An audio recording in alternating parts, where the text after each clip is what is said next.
Now, I will teach you exactly what to do when you're unprepared for an examination that is due soon. But first, toss your phone or whatever device you're watching this on. No, really, if you genuinely know what to do to save your grade, then stop procrastinating on YouTube and get studying. You've got this.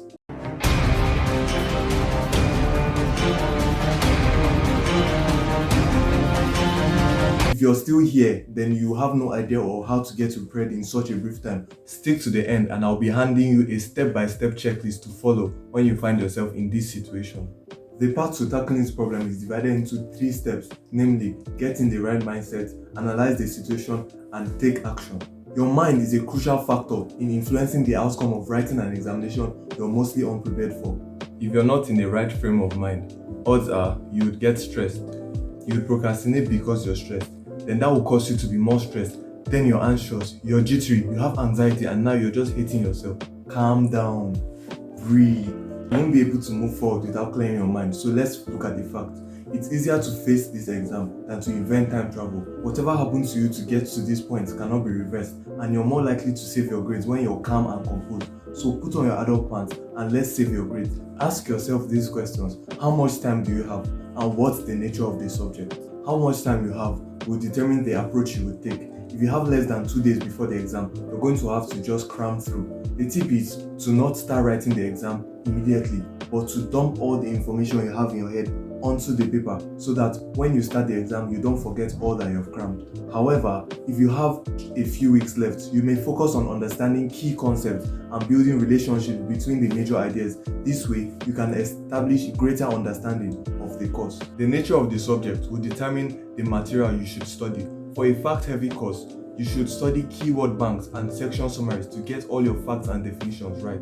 For concept-heavy courses, you should focus on practice questions and concept maps to build better mental models. Now grab your water or whatever you're going to drink. You're going to need a lot of it.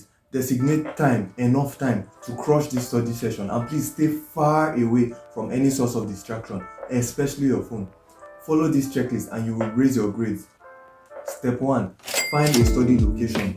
You will be studying for this course for the rest of this time you have from this location so that your brain will get in the mood for study whenever you get there.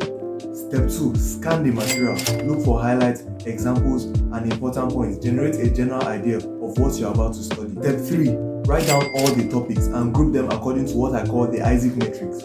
You have 4 boxes tagged as so: important, unimportant, and competent for topics you have the most knowledge about, and incompetent for topics you have the least knowledge about. The important but competent section is one you should tackle first, but you should take only a small fraction of the time you have to study.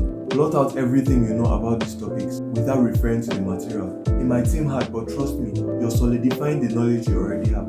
After that, check that your facts are correct and move on quickly. The important but incompetent section comes next. Topics in this category require the most time since you don't know the material. If you have some extra time, then you should study topics which fall into the unimportant but incompetent section. You're wondering why I didn't talk about the 4th section, right? Dump it. There is no reason to waste much time on stuff you already know. After you've categorized the topics, then group related topics and study them together.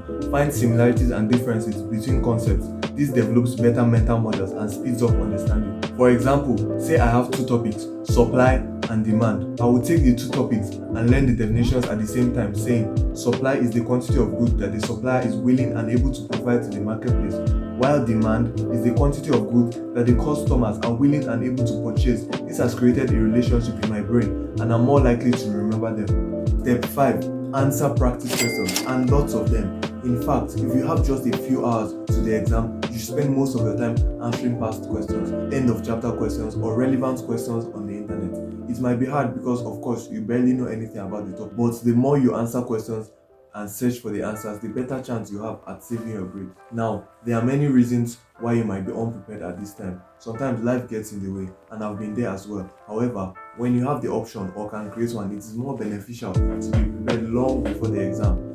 You found yourself in this position, and so the best you can do right now is get in the right frame of mind and take informed action the best way you can. I wish you the best in your exam, and no matter the outcome, you are a great person. Keep being great and do better next time.